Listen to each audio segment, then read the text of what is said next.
cuando nosotros nos replegamos, nosotros como nicaragüenses, nos replegamos con parte del poder. Los salvadoreños no tuvieron nunca el poder. Entonces, ¿cuál es el problema de los salvadoreños? El problema de los salvadoreños es que después de la guerra emigraron a Estados Unidos prácticamente la mitad del país de los salvadoreños. Y parte de la economía del Salvador vive de las remesas de los que emigraron a Estados Unidos. Entonces, los salvadoreños tienen espada de Damocles. Si se enfrentan a los gringos, como ellos quieren, los gringos les expulsan a los salvadoreños que hay ahí. Vienen al Salvador y ¿qué carajo hacen? No solamente carajo hacen, no les saben la guita. Porque si puede hacer una estadística, parte de las remesas son las que mantienen alto el Producto Bruto Interno salvadoreño. No sé si son el 36%, contribuyen el 36% de las importaciones, el 15% de las exportaciones. Es un país muy complicado El Salvador. Por eso que yo te estoy diciendo. Porque después de la guerra la gente se fue. Y aparte los gringos han creado estas maras, que obviamente se han creado en Los Ángeles, y ahora las mandaron para El Salvador y entonces no tenés que andar reprimiendo todo el día a la gente. Bueno, y el tema es este, que la política del imperialismo yanqui ahora es El Salvador, ¿no? En Nicaragua hay una situación que ganó el Frente Sandinista y obviamente el Frente Sandinista y la revolución nicaragüense no es lo mismo que cuando estaba ahí, está claro. Es otra cosa, porque el mundo cambió como decís. No podemos seguir ahora planteando la construcción del socialismo en Nicaragua como se planteaba en aquella época. Pero hay un proceso que Daniel lo llama socialista, solidario y cristiano, que permitió unificar a todo el pueblo nicaragüense entre el Frente Sandinista y lograr algunas cuestiones de acumulación originaria de capital para desarrollar el país. Porque después que la revolución perdió y apareció la violeta en el barrio de Chamorro, lo primero que pasó fue que mataron 10.000 campesinos nicaragüenses con glifosfato ahí. Es decir, bueno, obviamente cuando vos haces una revolución y después la dejas, ahí encomendate a los dioses, porque no te la perdonan, ¿no? Por eso hoy día hay países que siguen manteniendo incólume el tema de la revolución.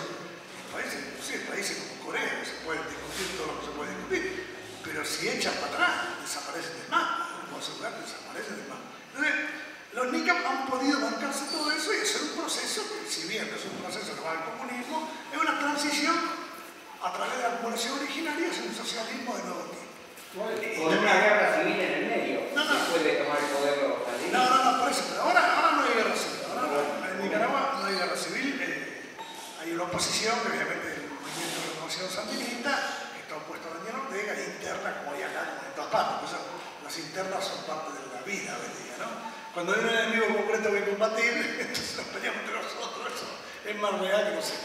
Pero en Nicaragua es distinto a El Salvador, por lo que yo le decía, porque el Frente se replegó con gran parte del poder y con gran incidencia sobre el pueblo nicaragüense. Los salvadoreños también tienen incidencia, el problema es que tienen poder. Entonces, la política de los yanquis ahora es, por lo menos tiene dos arientes, bueno, no dos, los fundamentales. Una, subsumir los ministerios de defensa con los ministerios de seguridad.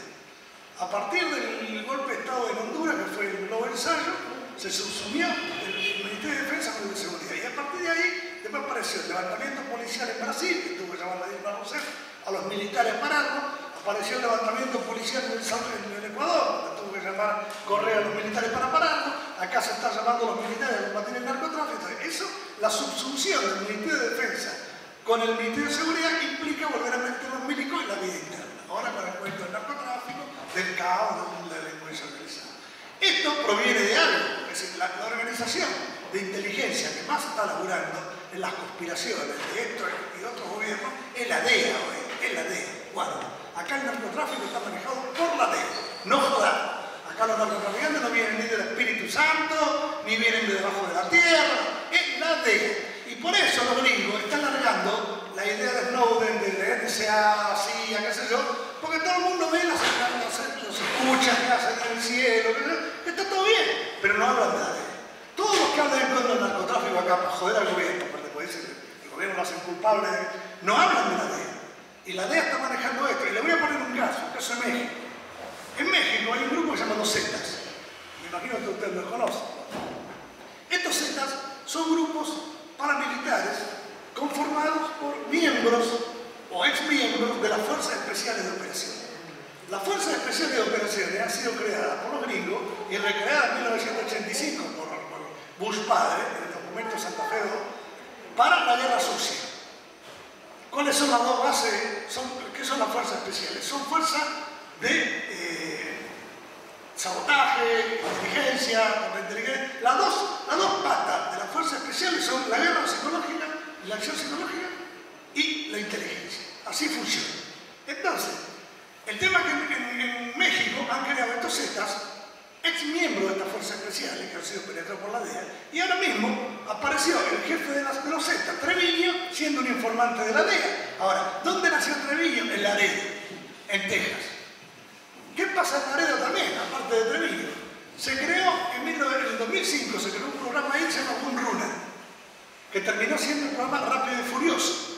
¿Qué significó este programa? La introducción ilegal en México de 2.000 armas de grueso calibre que le introdujeron los servicios de inteligencia norteamericanos para rastrear después dónde iban las armas. Una vez que llegaron a México, las armas desaparecieron. ¿No sabés?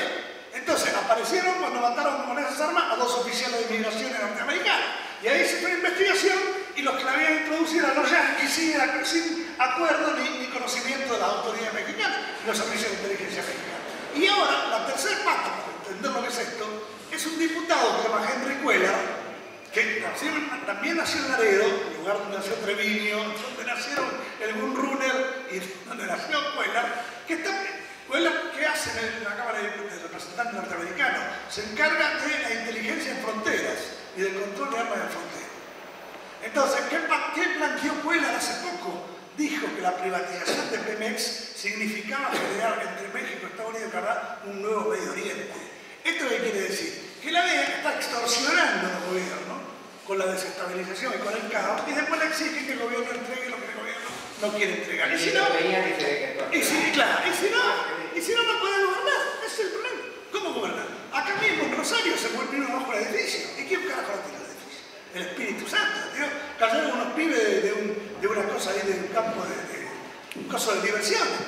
Después echaron la culpa a un plomero. Claro, entonces, ¿quién lo hace? El típico de los narcos, el típico del cártel de Medellín, el típico de la DEA. Vuelvo a insistir, piensen en esto, porque de la DEA acá nadie habla y es el organismo conspirativo de primera instancia. Es más, voy a decir lo último, después no se más preguntas. Para vos el gobierno nacional no está actuando. Quería decir esto quería decir nada más. La vejez no viene sola. Cuando la máquina cae en función, después hay que empezar a darle otra vez al motor. Comprate un motor para que haga subir aguantando. Todos los viejos que tenemos el mismo. No sé qué iba a decir, me estaba diciendo lo último que quería decir de esto de la introducción de la DEA. Lo de Rosario. Lo de Rosario, pero quería decir otra cosa. Hace un año atrás o 2 años atrás pararon un avión norteamericano que venía con armas y lo mandaron de vuelta. En el 2011 el canciller separó un cajón que venía de armas de Estados Unidos, lo abrieron, cuando los gringos no querían, que traían armas sofisticadas, equipos de escucha, droga. ¿Dónde carajo iba a parar eso? ¿Guerra, guerrilla? Eso no, agarrar los Zetas de acá, no jodamos. Ese es el tema. Guarda libro. Entonces largan un tipo porque habla de la NSA, de los espionajes intercontinentales. No se sabe que todo el mundo espía, que yo estoy hablando acá y me están escuchando de Washington. Pero ese no es el problema principal. El problema es lo que hacen los narcos. ¿Y quién los banca? No son los narcos. Yo lo que estoy hablando no es el que vende marihuana en la esquina y que pone un par de zapatillas. No, estoy hablando de otras cosas.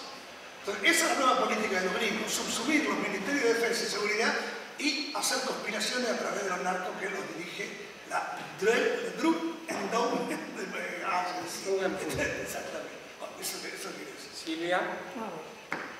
¿Qué llegó? Yo te corro un poquitito del tema del narcotráfico y de la DEA para poder pensar los efectos de la revolución sandinista y hoy por hoy en la vida social. O sea, cuál es la relación de la sociedad con la política, qué es lo que pasa en esa sociedad con la cultura, con el trabajo, con la educación. Bueno, Raúl, te propongo, ¿podemos hacer una ronda de preguntas?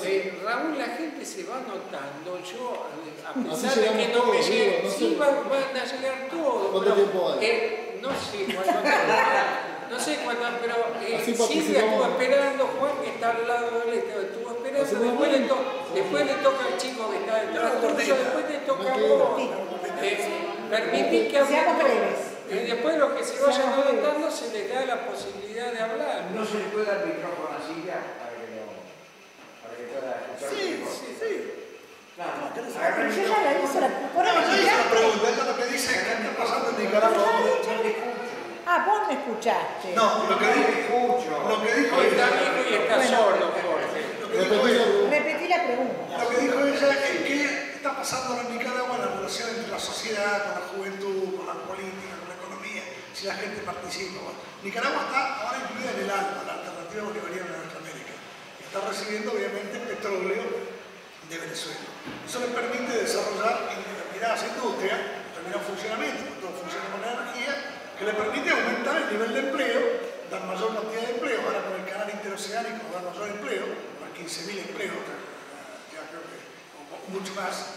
Y aparte hay varios programas de hambre cero, darle de nuevo una pensión a los adultos mayores, la reivindicación de la mujer dentro de la Constitución. O sea, se vuelve un poco lo que planteaba la Revolución Sandinista en sus inicios, que después cayó.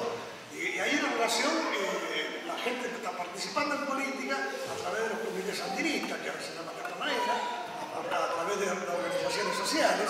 Y bueno, se trata de volver a esa sociedad participativa que había en aquel momento. Obviamente que es distinta porque no hay guerra armada, es otra cosa, es totalmente distinto. Eso es lo que está ocurriendo ahora ahí.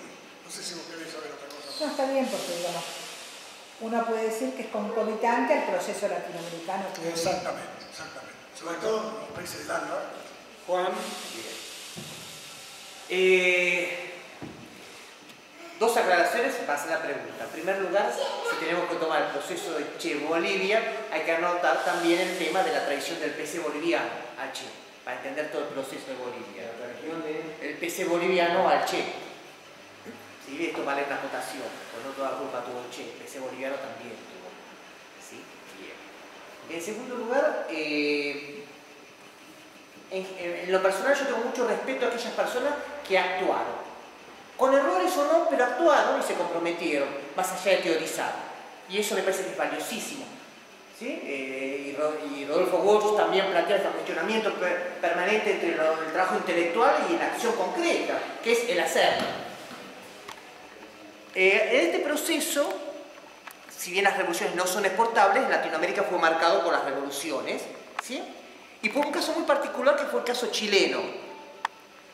A la vista de la historia, ¿cuál es el análisis que uno puede hacer de los procesos revolucionarios de luchas armadas y el proceso de Salvador Allende? ¿Y qué vinculación o síntesis? ¿Podría ser una síntesis el proceso que lleva adelante la Venezuela chavista? Esa es mi pregunta. Bueno, con respecto a Che, independientemente de lo que se dice... Disculpame, es una pregunta del tipo, ¿me podés explicar el peronismo? ¿Viste? Una pregunta fácil, que no conteste en dos palabras. El tema de Che hay que entenderlo no solamente porque Che quería tomar las armas, sino por un problema que hubo en Cuba. Ustedes saben que en la década del 60 hubo una polémica en Cuba sobre cómo construir el socialismo. Bueno, había dos posiciones, la de Che y otros compañeros como Álvaro Ron y Bettelheim, que seguía los lineamientos de los soviéticos, y el Che, Mandel y otros compañeros, el Che, Mandel y Álvaro Ron, y después otros compañeros, Carlos Rafael Rodríguez y demás, que seguían con Bettelheim, seguían la política soviética. El Che planteaba el sistema presupuestario de financiamiento que implicaba centralizar la economía y hacer una... O sea, que Cuba era una gran empresa, que por lo tanto las empresas estaban vinculadas unos a otros, y tomando el tema del capital de la manufactura, donde un producto entra por una línea de producción y se pone acá 2 obreros, acá 3, acá 4, acá 5, para que entre la materia prima y salga como producto sin tiempo muerto, el Che lo planteaba a través de un sistema de conglomerados. Aparte de otra cosa, el conglomerado del azúcar y otra cosa, aparte de otra cosa, el Che planteaba que el comunismo y el socialismo era un problema económico, era un problema moral, que se había que educar en función de que si bien hubiera estímulos económicos, tenía que haber estímulos morales en Cuba. Y otra de las cosas que planteaba era que conocida la ley de valor se podía controlar la ley de valor. Todas las revoluciones intentaron someter el precio al valor. Es decir, el valor, los marxistas sabemos que el valor se mide por el tiempo de trabajo socialmente necesario en un producto. Pero el precio no, el precio tiene que ver con la circulación, el valor tiene que ver con la producción. Entonces, el precio tiene que ver con la demanda, con la oferta y demanda y el mercado. El valor tiene que ver con la producción.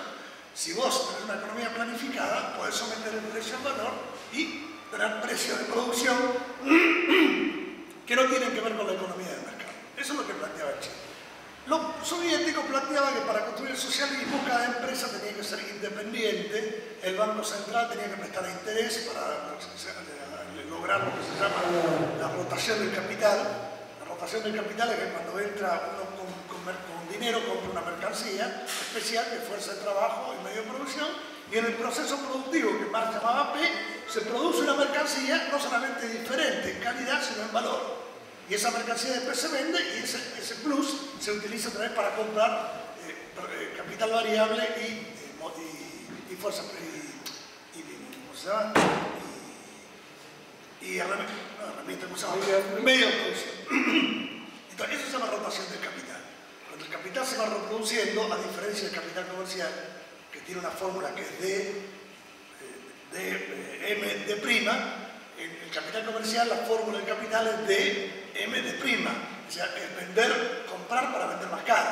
Bueno, ese es el capital comercial. El capital industrial, la D prima no se genera en la venta, sino se genera en la producción, se realiza en la venta. Bueno, entonces el Banco Central Soviético decía que cada empresa iba a recibir un préstamo de interés de acuerdo a la velocidad de rotación del capital. Y el Che se oponía a todo eso. ¿Esto qué quería decir? No era una polémica así nada más que teórica, pero no la puedo explicar. Entonces, estudié el capital, pasó un montón de fórmulas ahí con un pizarrón. Ahora, el tema era que el Che lo que quería era desprenderse de la influencia soviética. Porque el problema de Cuba es que los soviéticos, por un lado apoyaban, porque por otro lado tienen una influencia muy grande en Cuba.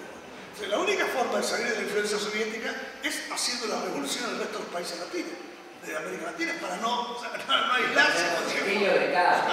Entonces, por eso el Che se larga eso. Ahora, un vínculo roquista. El Che pierde la partida. No, trajimos otras cosas. No empecemos a... Si no puedo discutir, tengo hasta el día de la caleta se puede discutir, pero con orden. Hay una persona que está anotada y espera pacientemente su turno para hablar. Jorge, anotate, como hacés vos en el foro. Como hacés vos en el foro, que decís, anotate si querés hablar y volvés a hablar. Pero hay personas que están calladas esperando su turno. Bueno, el tema es así, desprenderse de la influencia soviética, sobre todo después de la crisis de los misiles. Eso es el punto de inflexión. Cuando aparece la crisis de los misiles, los cubanos, con el Che a la cabeza, dicen, no, nosotros no podemos seguir dependiendo de los soviéticos, pues los soviéticos nos han negociado a espalda nuestra.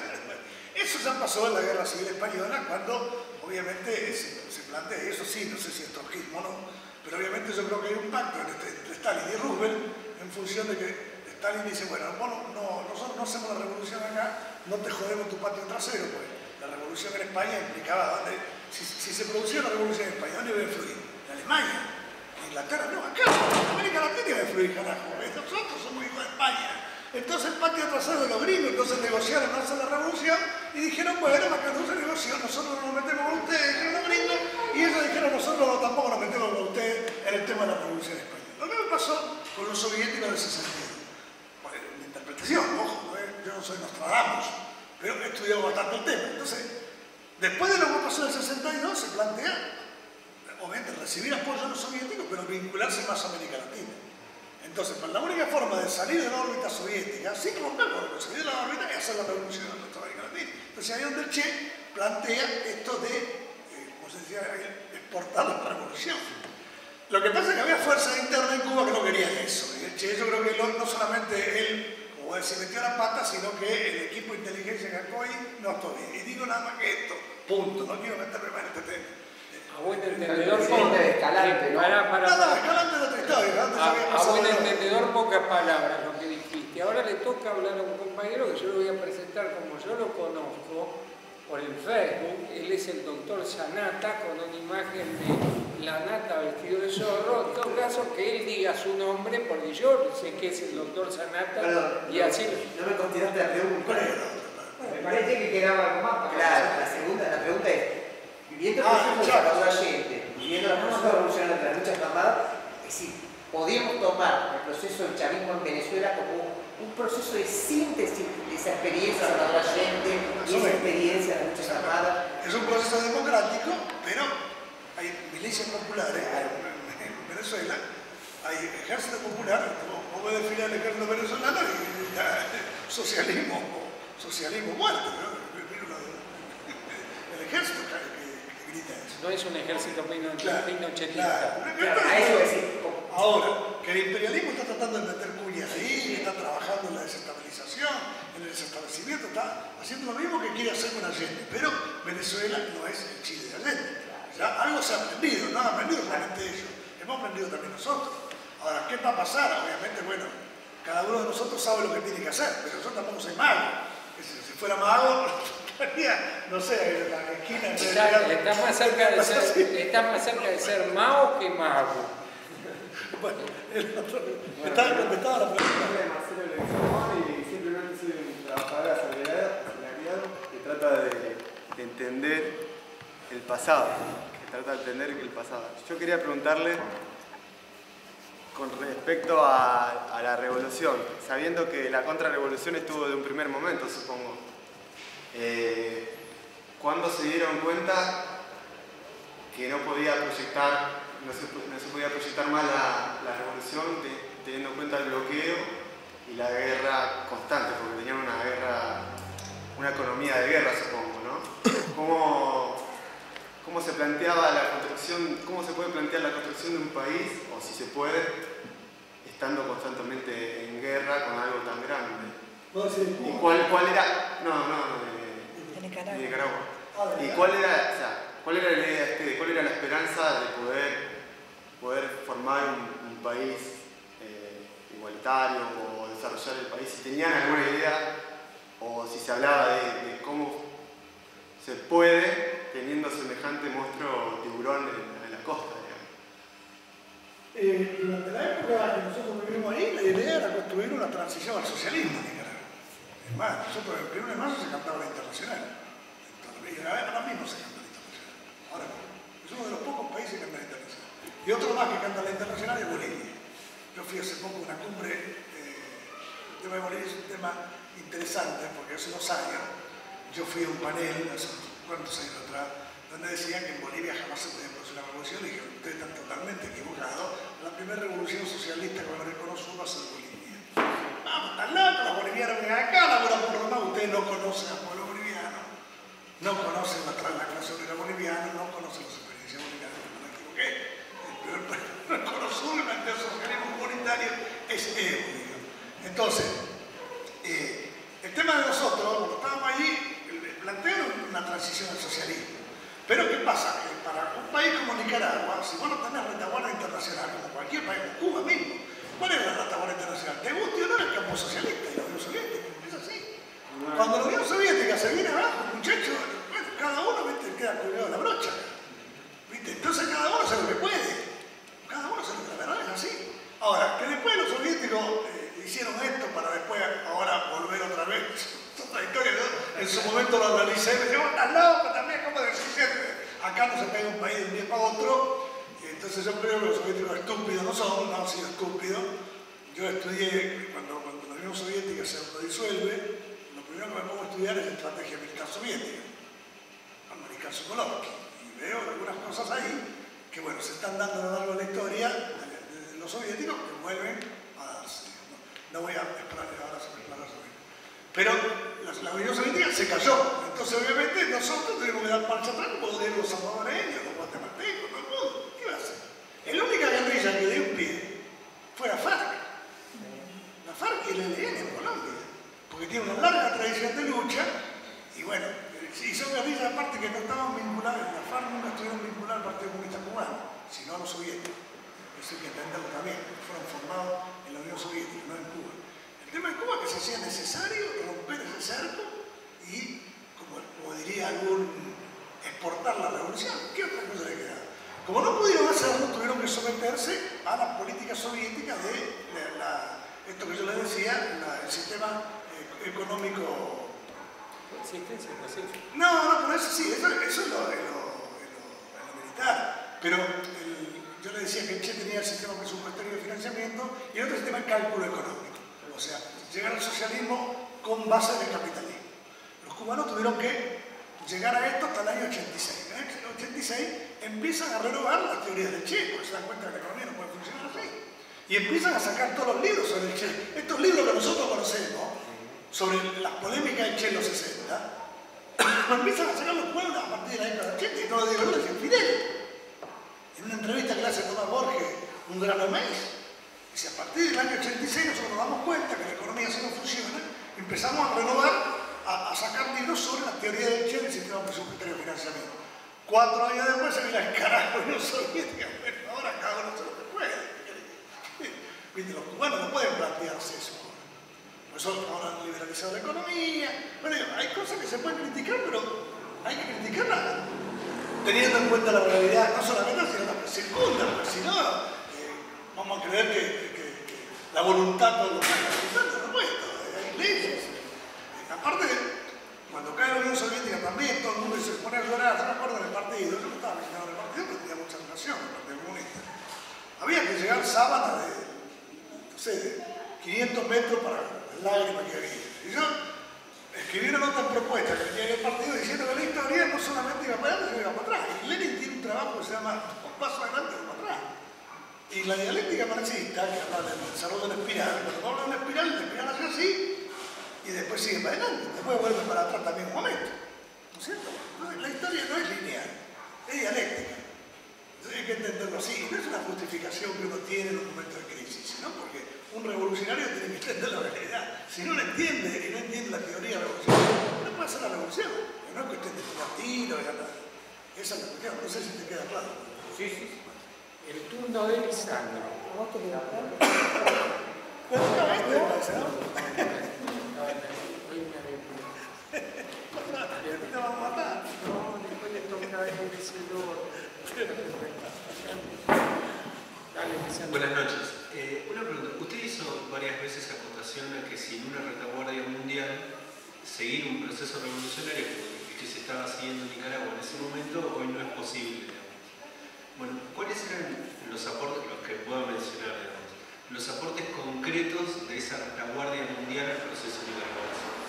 Y por ejemplo, los gringos invadían Nicaragua, te digo varias veces, dos cosas que te puedo decir.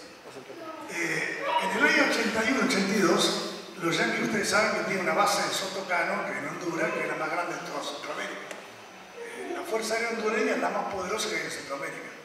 Quisieron lanzar bombas en Puerto Cabeza durante 2 oportunidades. Obviamente, ¿quién los paró? Sí, aparte que los paramos nosotros, porque teníamos SAM Tierra Aire, obviamente ¿de dónde salían los SAM Tierra Aire nuestros? ¿A quién se lo compramos? La Unión Soviética. No debíamos vender los gringos. Y aparte porque si los gringos hacían los locos, se corría el riesgo de que los soviéticos intervinieran. Porque los soviéticos también tenían armas, tenían poder. Entonces había un equilibrio que justamente cuando se rompe ese equilibrio aparece el tema de Libia, aparece el tema de Siria, todo lo que nosotros conocemos ahora. En ese momento no podía haber ocurrido esas cosas. Ahora están ocurriendo, a pesar de que Rusia vuelve otra vez por su fuero, es la que le provee de armas a la Venezuela bolivariana, y China, que es un nuevo emergente, es la que está drenando de alguna forma la economía capitalista norteamericana. Porque China, te guste o no, es el país que sigue más. Los norteamericanos tienen en los bancos de tesoro chino, tienen miles de millones de dólares. Si los chinos largan esos dólares al mercado, ¿saben lo que hacen? Hacen blue. Los chinos, yo no los defiendo, los chinos siempre se han comportado teniendo en cuenta sus propios intereses. Ellos cuando fue Pinochet tuvieron relaciones con Pinochet. Pero ahora están cumpliendo un papel que están socavando por dentro del capitalismo, porque como le criticaban a la Unión Soviética, no habría su economía, era una economía cerrada, los chinos dijeron, ¿ustedes quieren que nosotros entremos al mercado? Nos acusan de ser cerrados, no hay ningún problema, entramos al mercado. Decían, cagar el capitalismo. Los productos más baratos son los chinos.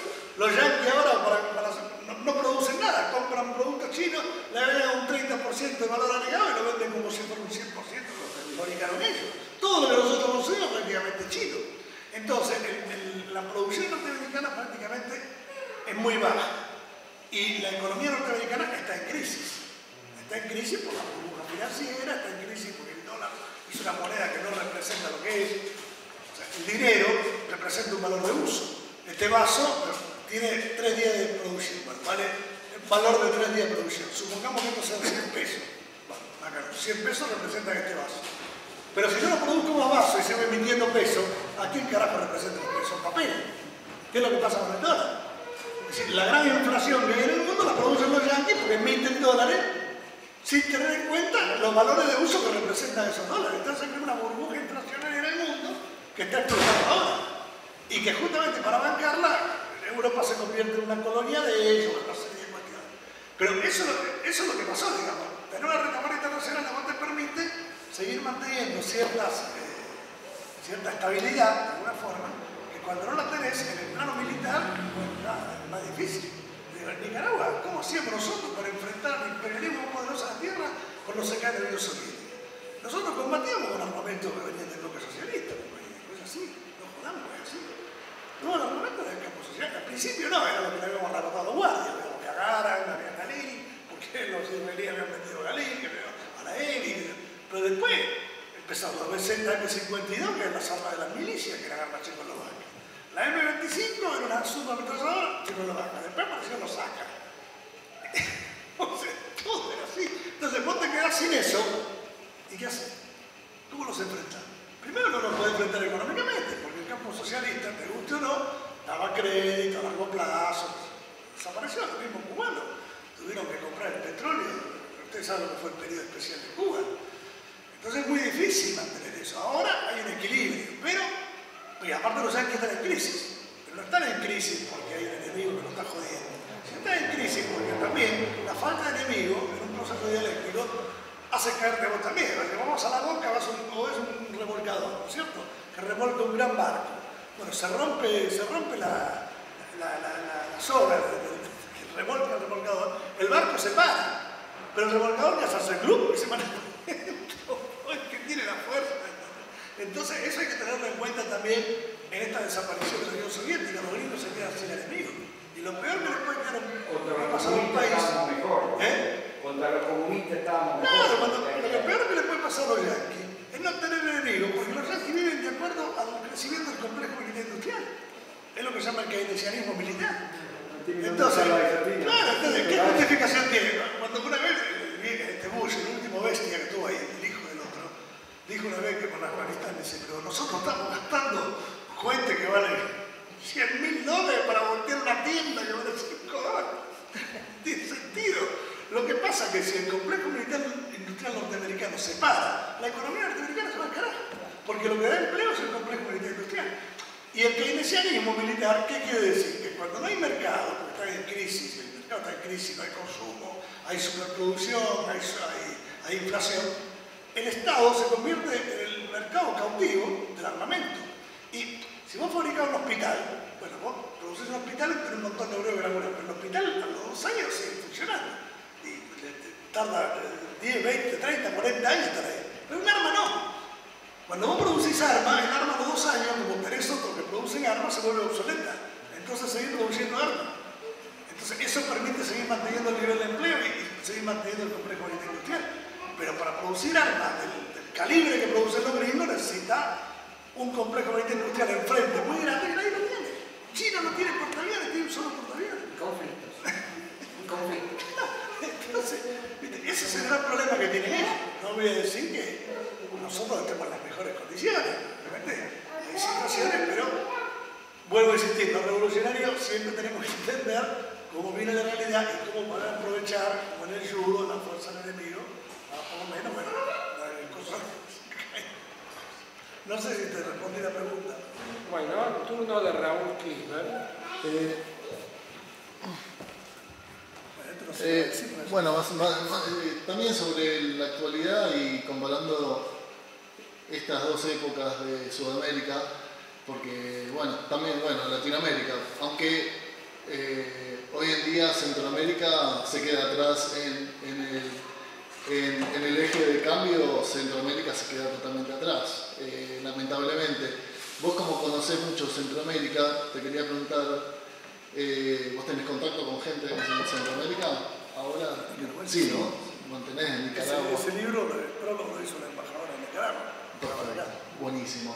Entonces, en base a tu experiencia y tu conocimiento, te quería preguntar, ¿qué hacemos con Centroamérica si no logramos que evolucione y que se ensamble a los procesos de cambio de Sudamérica, aunque en Sudamérica no hay que, tampoco vamos a exagerar, pero fuera de Chile, Perú y Colombia, el resto de los países estamos más integrados, se está viviendo una nueva época de proceso de integración sudamericana. Entonces, frente a este problema, por eso Chávez creó la CELAC, para que Centroamérica se pueda ensamblar y Sudamérica traccionar y ayudar a Centroamérica. Entonces, mi pregunta es, según lo que tenés entendido sobre Centroamérica, si no logramos, ¿cómo se ve situada frente a esta circunstancia y qué soluciones se pueden dar y que se manejen en los ámbitos del poder de los gobiernos para ayudar la situación de México, de narcotráfico, de Nicaragua y de otros países que están tan mal? Bueno, el tema de lo que crea Chávez impulsa la CELAC, también impulsa la UNASUR, pero fundamentalmente lo que impulsa Chávez es el ALBA, la alternativa bolivariana de nuestra América, del pueblo de nuestra América, a la cual Nicaragua pertenece, y a la cual pertenecía Honduras también. Y posiblemente Honduras vuelve a integrarse ahora que gane Xiomara Castro. Ustedes saben que la bajaron a hacerla allá en parte porque se había incorporado al ALBA. ¿Y el ALBA qué implica? El ALBA implica tener petróleo barato en todos estos países que se pueden desarrollar porque tiene energía barata. Entonces, a través del petróleo, Venezuela está logrando que muchos países se alineen de alguna forma o no en contra de Venezuela. Así es el caso de la República Dominicana, inclusive. Es el caso de Honduras ahora cuando gane el caso de El Salvador, que posiblemente cuando gane Sánchez Serén, si no tiene muchos problemas, se incorpore al ALBA. Ya está funcionando de alguna forma el ALBA ahí. El ALBA tiene una división que se llama Petrocaribe, Petrosur, o sea, que es una división que se encarga de brindar energía barata a determinados países. Entonces, los dos países básicos en la provisión de energía a Sudamérica, uno es Bolivia, que tiene gas, que le provee gas a Argentina y Brasil, por eso a Evo lo quieren bajar de gas hace tiempo, digamos. Y el otro es Venezuela. Entonces, Centroamérica está integrada en este proceso, no solamente a través de la CELAC, porque Centroamérica también está vinculada a SICA. SICA engloba a todos los países centroamericanos. Y obviamente, salvo Nicaragua, son países que tienen sus altibajos. Pero el ALBA sí los incorpora, inclusive los propios gobiernos, aunque sean gobiernos no de izquierda, los incorpora en función de que tienen petróleo barato y pueden gobernar. Entonces, es una situación así, digamos, no es que están solos. Ahora, yo te vuelvo a insistir, el tema de los Zetas, los han creado. Una de las tareas de los Zetas, ¿cuál es? Aparte de asesinar a México, es matar a la gente que toma el tren de Centroamérica para Estados Unidos. Es decir, lo que no quieren es que haya migraciones de latinoamericanos a Estados Unidos que vengan de Centroamérica. Los gringos tienen dos políticas para erradicar eso. Una, crear lo que se llama las maquilas en Centroamérica, a través del Plan Puebla-Panamá, que crearon maquilas. Primero las maquilas las crearon en el límite con Estados Unidos. Ustedes saben que las maquilas. Las maquilas son donde se ensamblan productos. Por ejemplo, se fabrica este vaso, y entonces una parte de este vaso se fabrica en Tailandia, otra se fabrica el vaso de una máquina, se fabrica una parte en Tailandia, otra en Borneo y otra en la frontera mexicana. Entonces, la gente que quería ir a Estados Unidos se engancha en las maquilas y por lo tanto se queda ahí. Las usan ahí las maquilas. Y ahora en Centroamérica también hicieron maquilas a través del Puebla Panamá. Como eso no sirve, porque las maquilas son fábricas de explotación, la gente labura por 2 mangas, entonces quieren rajar a Estados Unidos. Y hay un tren que sale de Centroamérica, se llama el tren de la muerte. La gente ya no quiere subir más ahí porque lo paran los Zetas a mitad de camino y quieren incorporar lo que viaja en el tren a ellos, y lo que no se incorpora los matan, además 50 muertos, los entierran. Eso es política de los gringos, es política de lo que ellos llaman contrainsurgencia. Porque los gringos, en el último, porque solo los gringos hablan de norteamericanos, ¿no? Acá no somos los gringos. Hablo de los gringos o de los norteamericanos. Los gringos, bueno, sí, porque digo 50.000 cosas a la vez. Yo te hablaba del tema de las maquilas.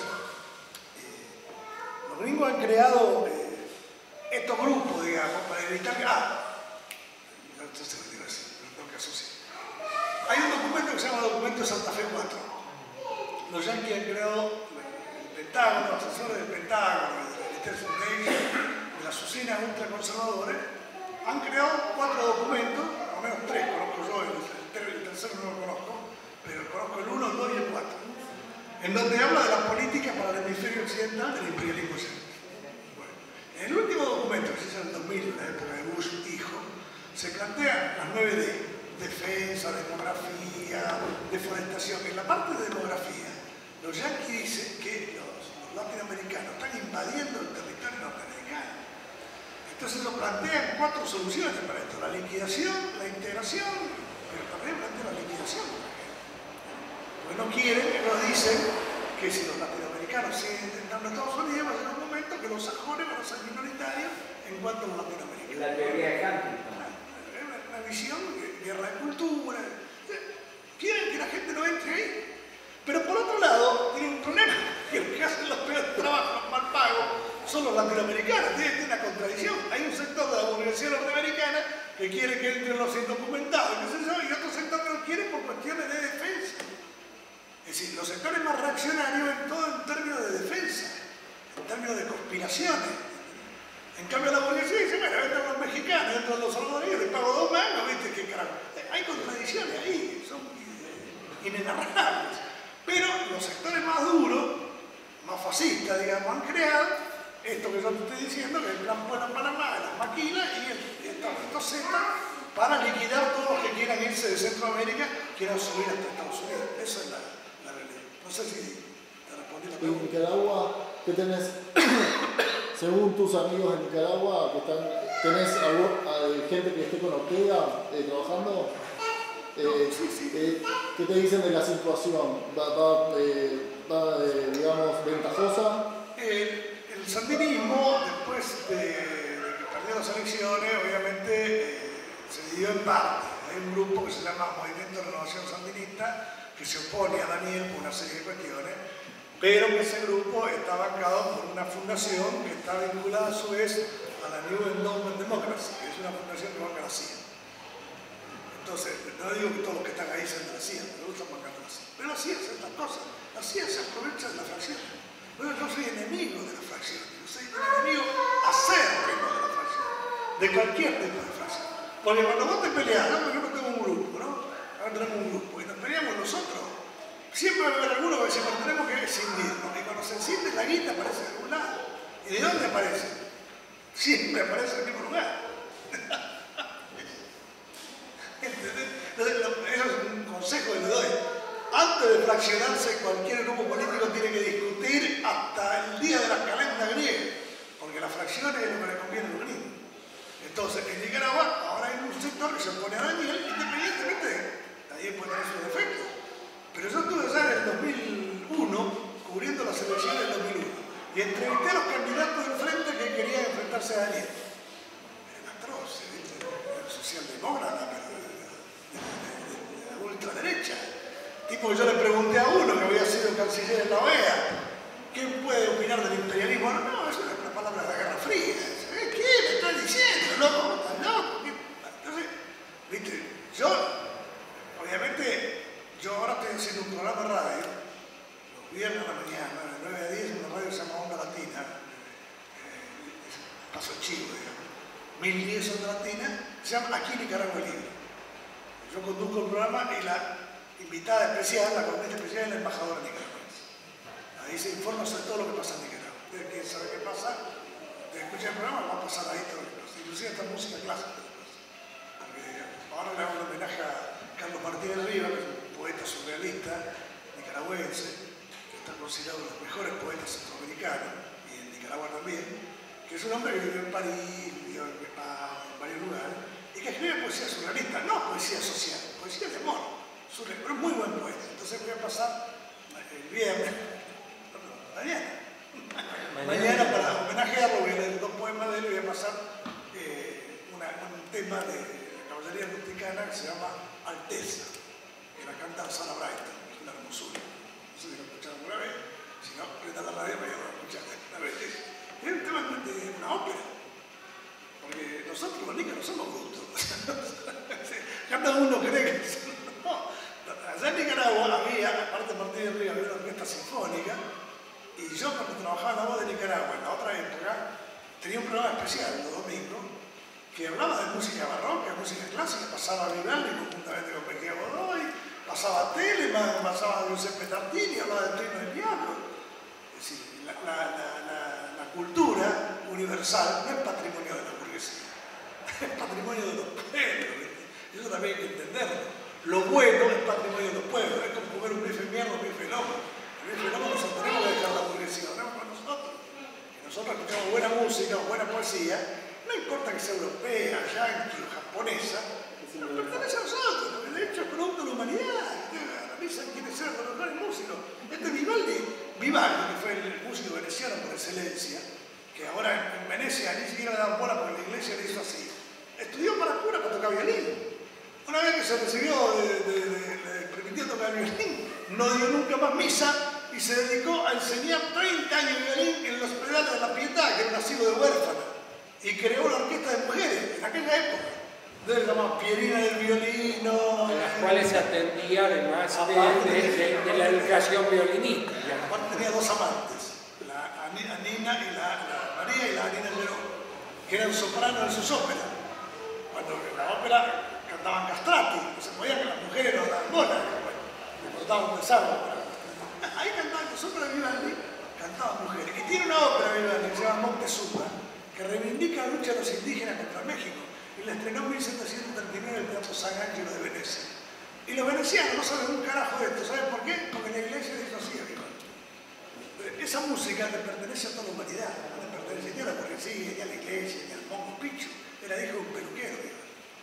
Bueno, no sé si está contestada la pregunta. Yo por ahí me voy por la rama, pero es importante todas estas cosas. Yo antes de darle la palabra al compañero que después voy a pasar mi propio archivo, porque realmente hay que difundir todas las actividades importantes. Y el día lunes yo entrevisté a Jorge Luis en la televisión y va a estar en YouTube la semana que viene y en la revista que yo dirijo, que es www.redaccionpopular.com. Y lo invito a que me envíe los enlaces de sus programas radiales, así yo también lo pongo en el lugar. Es una revista que se ve en todo el mundo y él lo hace en una radio pequeña en Buenos Aires. Yo una vez fui a esa onda latina que no sé si sigue funcionando en un departamento de la calle Callao, una emisora muy pequeña y a través de